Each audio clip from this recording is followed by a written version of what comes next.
Welcome to another edition of the Post-Game Wrap. I'm Jared Johnson, and 90-73, Texas Tech defeated Oklahoma State after a slow start.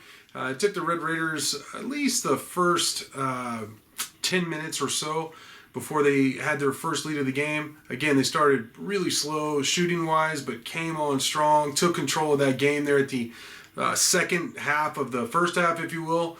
And then never really were threatened again. They led by double digits for most of the second half. Oklahoma State would make a little run here, but then Texas Tech would, build on that lead again and run away with it, finishing with that 17-point victory over the Cowboys. And it's an impressive win on its own, but it's even more impressive with the fact that Texas Tech is coming off an 11-point victory in Austin just a couple of days ago to open up Big 12 play. So with the win, the Red Raiders moved to 13-2, 2-0 in the Big 12. They are 9-0 at home, and they have won 7 straight. So actually 8 straight now with the win. They had a 7-game winning streak going into this game. So the Red Raiders are rolling. Grant McCasland is doing an amazing job coaching Texas Tech. They continue to get better as a team. Injury or foul trouble or matchup, it doesn't seem to matter here recently. Texas Tech just continues to get better. And, I really want to tip the cap to Pop Isaacs, who had a big game, 24 points, a game high 24 points. He had 5 rebounds, and was really good. The Red Raiders as a team only turned it over 4 times. So it's really remarkable how much better this Texas Tech team is offensively.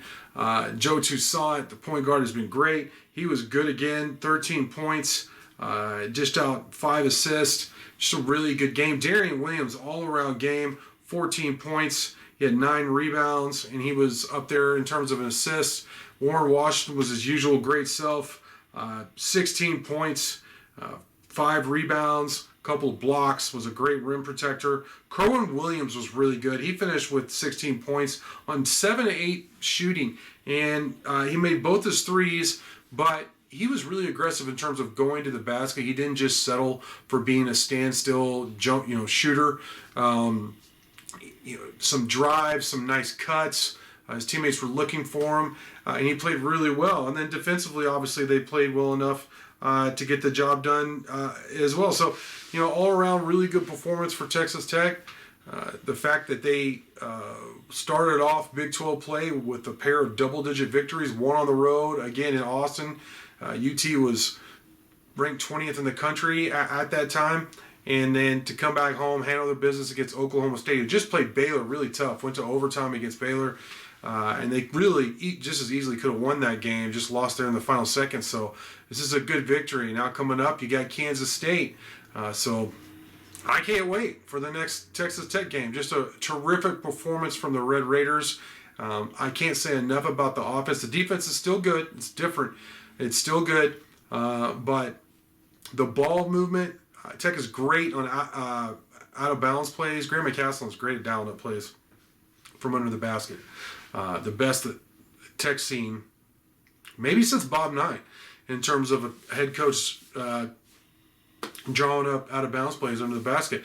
But just the offense in general, I mean, whether it be breaking the press, breaking a trap, and coming up with a wide-open shot or a dunk, busting a zone with a wide-open 3 from one of their top shooters, or just all the action with, Joe Toussaint.